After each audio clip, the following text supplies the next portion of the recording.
What's up, fellow lords of gaming, and welcome back to another episode of Marvel Future Revolution. So today I thought that it was good to wrap up the deep dive update series for the problems with Doctor Strange. This should be fairly easy to address because I'll be able to address some of the questions and comments on the previous video in order to, give you guys an outlook on where I'm coming from with things, especially if you haven't watched the full videos. I implore you guys to go back and watch the full videos. So let's talk about this, right? Firstly, let's talk about the stats, right? Do the stats on the characters feel like they are germane to those characters? Meaning, like, do they feel like they are part of the character kit as you would probably see those characters inside the Marvel Cinematic Universe or the Marvel Comics? By and large, yes, they do, with a bit of a problem. So for instance, like Sincerely pointed out that it was like I think the stats that pertain to each character are accurate to their comic counterparts. Yeah, like status effect is a useless stat if the status effect accuracy skill doesn't have anything to apply status effect accuracy. So for instance, on Doctor Strange, we would basically look at this character skill and we would say part of his base level kit says status effect accuracy is going to be applied. It's literally part of 2 of his skills. And you can see as you build the character, as you build the character, that you're basically looking at the power and your status effect accuracy innately is going to be pretty damn high. The problem with this is, however, is that on Doctor Strange, there are not a lot of status effect skills. There just aren't that many status effect skills that you're literally thinking about using. Some of them mostly represent buffs internally to the team as utilitarian, so they're not really applying a status effect to the enemy. The worst part about those skills, though, is that they're not viable because there's no game mode that actually makes you use those. So for instance, let's say that you were applying a status effect to your own teammates, which is what a lot of Doctor Strange's skills do, right? Like if you go into the Touch of Ashanti or you go to his Illusion Magic class, the ones that do buff your team makes him a utility character. The problem in this game is there's no reason for me to use such a thing. If I look at the Eternals invasion, for instance, right, and I go inside there, my ranking isn't depending on my ability to help out my teammates. My ranking in here is largely dependent upon the amount of time that we have left on the clock in order to compete, and also the amount of damage that I do towards the enemy. So me equipping a utility Doctor Strange build doesn't really benefit me in any way, because even if I go inside other modes like Raid, Blitz, or anything else like that, if I'm running around playing Most Wanted, the whole point is for me to out damage the other character. Well, how can I ever out damage the other character if I'm operating way behind the power curve? You just can't do that. So is status effect useless? It's useless on a character like Doctor Strange. But this is where it comes to, does it pertain to other characters that it could be useless? If I looked at Star-Lord and Storm, for instance, the status effect accuracy is not useless because they are applying a lot of their skills are reliant on status effects being applied to other characters, whether that's freeze, lightning, fire, whatever the hell you're doing. Is just as innate as dodge is to being on Spider-Man, or Star-Lord having his status effect accuracy, or Iron Man dealing burst damage in terms of crit rate and crit damage. It is unique to those characters, right? This also doesn't take into effect access to being able to use DPS or getting god rolls on your character's armor. So I brought this up specifically when I was like, hey, I'm really excited because inside my Doctor Strange build, I basically got a piece of armor that, as long as the stats keep rolling when I hit number 5, that crit damage, crit rate, and defense pierce is really cool to have on that character. Is better than the one that I have now that has status effect accuracy. Why? Because that status effect accuracy is wasted on my character. It's just, I don't need it. The same way I don't need status effect resistance. It's just worthless. There's no reason for me to have that skill currently right now, right? So when we look at this, and it's going to be really easy to point out with a character like Storm. So let's switch over to her so that way you can kind of understand this a little bit better. And this kind of leads into what King was saying. I have no feelings of ill regard about any of the characters in the game, other than like I'm very biased against Iron Man, just because he's not one of my favorite comic book characters, nor is he one of my favorite MCU characters. Like, I wasn't mad when, you know, Iron Man died inside the Marvel Cinematic Universe. Didn't bother me at all in the slight. I know it bothers some other people, but it didn't bother me, you know, because it was one of those characters I'm tired of seeing this man on screen. I'm tired of reading about him in comic books. But let's take a look at Storm, for instance, right? So if we were to go inside Storm's base kit, we could basically see her potential that we would see. Status effect accuracy is listed there 3 times. She also has a mix of guard damage and cooldown decrease, which is good for the character overall, right? But here goes where things gets really interesting. If I was to go and pull up the collections for the character, right? So let's go to her collections and let's look at the costumes. If I was to pick out any one of her regional sets and even her non-regional sets, pay attention that there is actually defense pierce on her costumes innately. So she has attack defensive pierce available to her on 4 of her 5 regional costumes, right? And even better, 4 of her 6. Even better on that is that they all change the actual 4th set amplifier, so it is going to apply to a different class skill level that's inside there. Lightning, cloud, skill, damage, right? And then even if we get into her Hydra Empire uniform, we can start to see that it changes the stats to something other that's useful, crit rate, which is going to help her do her crit damage a lot more often. So it's going to increase her power output, right? And if we were to go to her Dark Domain, it also has crit rate. So now we start getting into the problem with the character in general, right? Because even go to her Moscow Knights costume, is crit rate inside there. So she literally has attack, defense, pierce, or attack, crit rate inside her uniforms, and it's really, really good. So when we look at her Omega cards and see that she has chill damage and lightning damage, I think it is, as part of her exclusive stats, we can see why that is, because it's going to innately boost her status effects of her actual uniform. So it's like, you know, her actual her skills. It's not a bad thing necessarily, but you would still want to say, I would like that defense pierce, I like that crit rate, I like these things here, but these are innate to the character, right? So you can see how it starts to change there up a little bit. But when we get to a character like Doctor Strange, for instance, where we say that we want that character to be built towards his skill set, we can't. I'm not sure if that's clear. We can't. Doctor Strange essentially has a useless stat on all of his uniforms, with the exception of the Savage Shadowland. So if I go to Doctor Strange's costumes and I'm looking at those costumes that he has, regional, special, or in between, and I pull up those stats, you notice attack HP, what's attack defense, they switch. Attack HP, attack HP, attack HP, attack HP.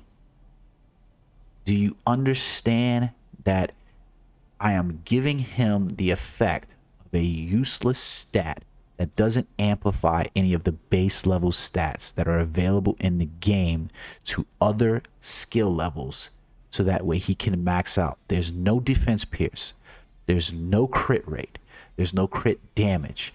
He is basically getting a defensive stat on his skills that is worthless. Defense means nothing. I told you guys that it was coming, and I showed you Marvel Future Fight so that way you could see how Doctor Strange was supposed to operate. He's supposed to operate on a cooldown effect that says I am able to cast my skills in rotation and to keep them going. I'm not supposed to be necessarily the highest damage outputter, but I'm supposed to nickel and dime your ass to death. I'm supposed to be able to wear you down over time. It's up to you to be able to stop me from wearing you down over time and dodge. The problem with Doctor Strange is we look at his skills and his classes and we go, why are you literally looking at that? So his illusion magic class skills, his touch of Ashanti class skills, they have no weight in the game because there's no reason for me to equip them. So when you're talking about stats and you're saying that he's gonna get a boost from defensive pierce and some skills that make him slightly recover stamina, you only have 100 stamina. You can't over eclipse 100 stamina, and even increasing your rate of your status effect accuracy or your stamina recovery doesn't change the fact that you only have 100 stamina. So it doesn't make a difference if every 1 second you're able to cast 2 skills. It really doesn't make a difference.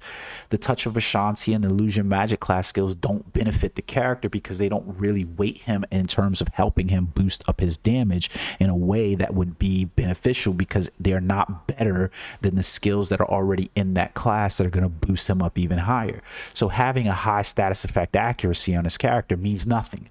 It doesn't mean anything. Having a high cooldown on this character means nothing because I am limited by the stamina. It's a broken part of the character build in general.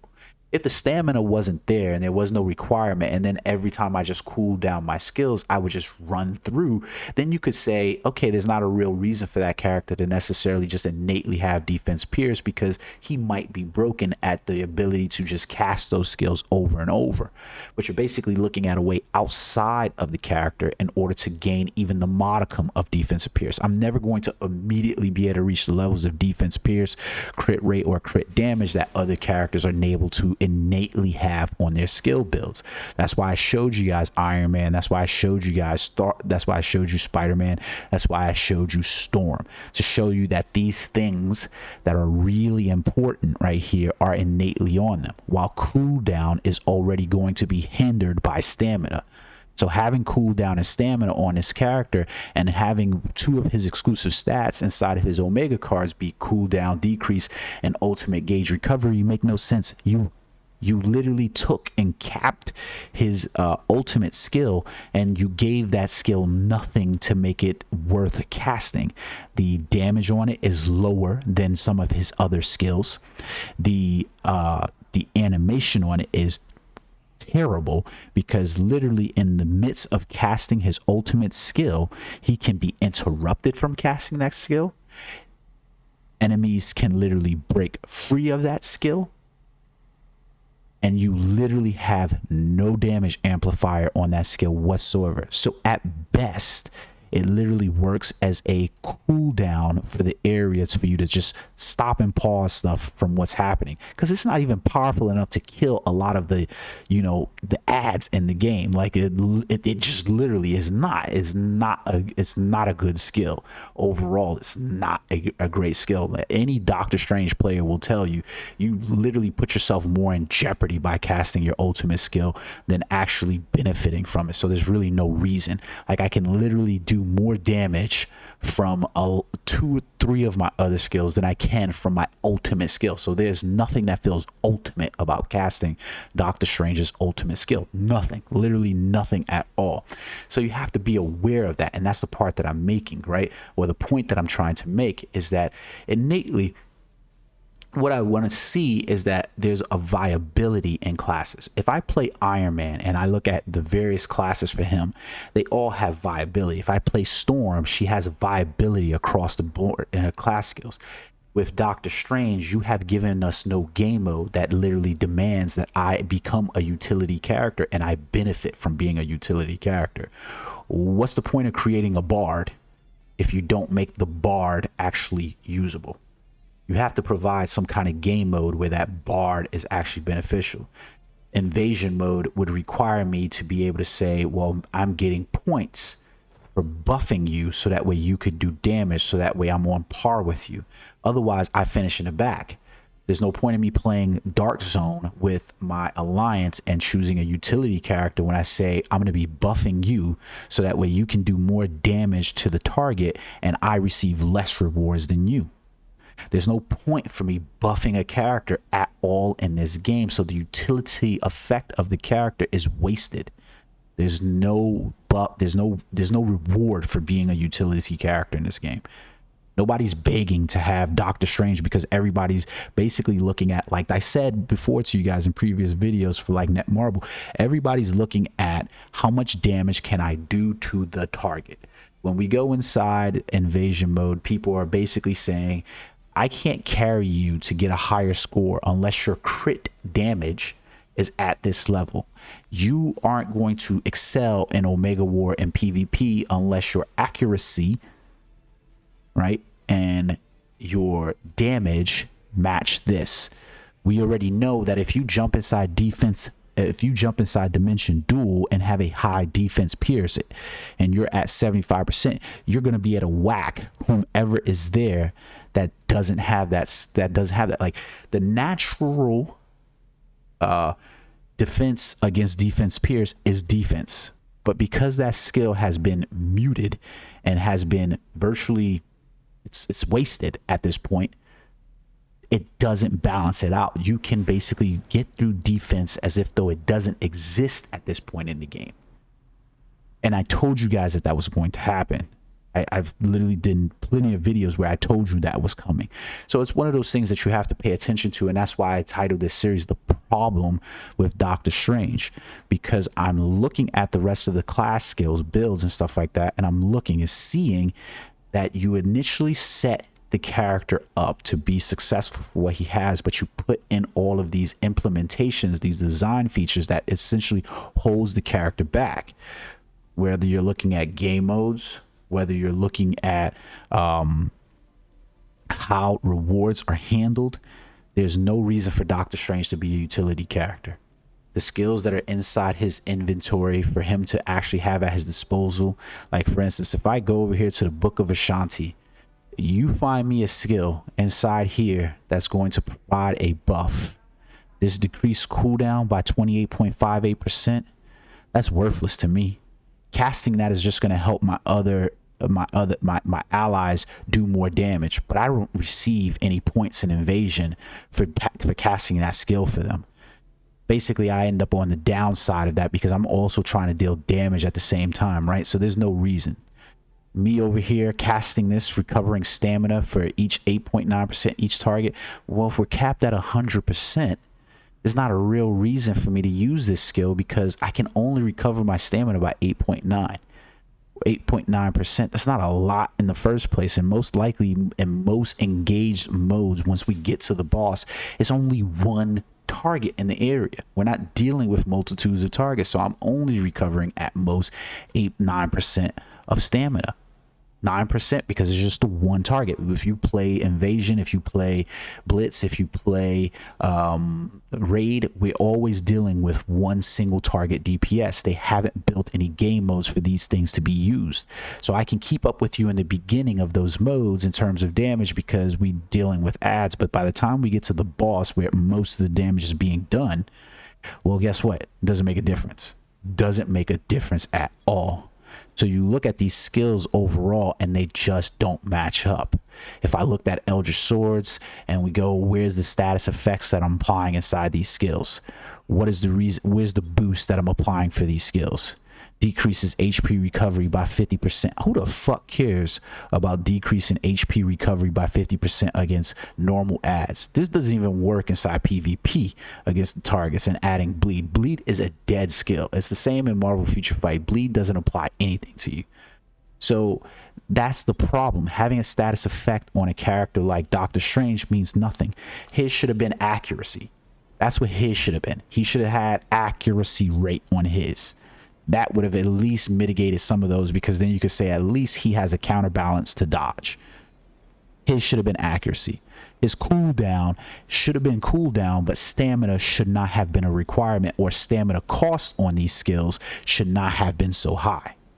That's essentially what should have happened, right? Is that the stamina cost on his skills inside here wouldn't have been high, and you'd have been great.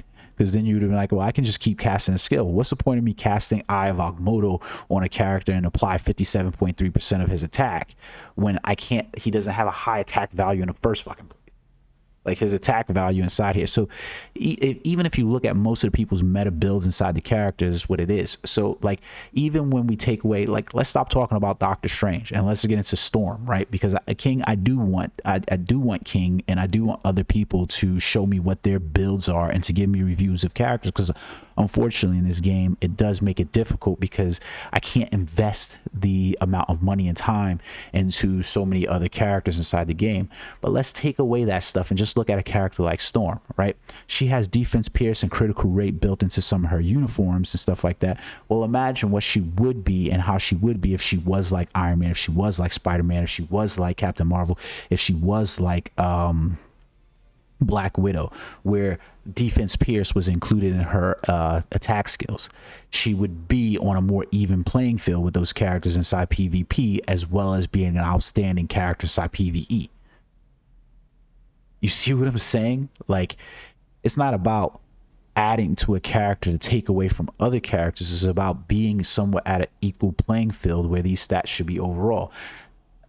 Doctor Strange, maybe if you don't put attack and defense pierce on his skills, on his costumes, you put attack and crit rate, or you put attack and crit damage, or you put attack and any fucking other thing, accuracy rate that applies, but not attack and defense, not attack and HP, because your HP values in this game are not jumping so high that they absolutely matter. He's not benefiting the way, you know, Captain America is benefiting from having high HP values and high defensive pools. So like Captain America has a high defense threshold and that applies to his attack. Well, that's a great idea in theory because you can boost up his defense, but the problem is he's still reliant upon a defensive stat that literally allows you to break through the character. It's about a design and implementation, if you see what I'm saying, guys. So he has some skill at the very least to mitigate that, because you go inside his Sentinel of Liberty and it casts a barrier shield on him to put up his guard damage and so forth. I don't know. You guys let me know what you think. This is going to be the end to this series. I would like to take a look at some of the other characters and see what their problems are. It's a little bit difficult for me to do that because of the nature of how this game is played. But I do have to get back into the good, the bad, and the ugly series. But this is one of those things where I play Doctor Strange, and these are the problems with the characters. I see them. I hope this makes sense to you guys. I look forward to your comment section below. Please like and subscribe to videos. It always helps. I see a lot of you guys are viewing the videos. I just wish more of you guys were actually subscribing. If there's something I'm not providing you and I'm holding you back from being a subscriber, please write it down in the comment section. You're not going to hurt my feelings. Until next time, guys, peace.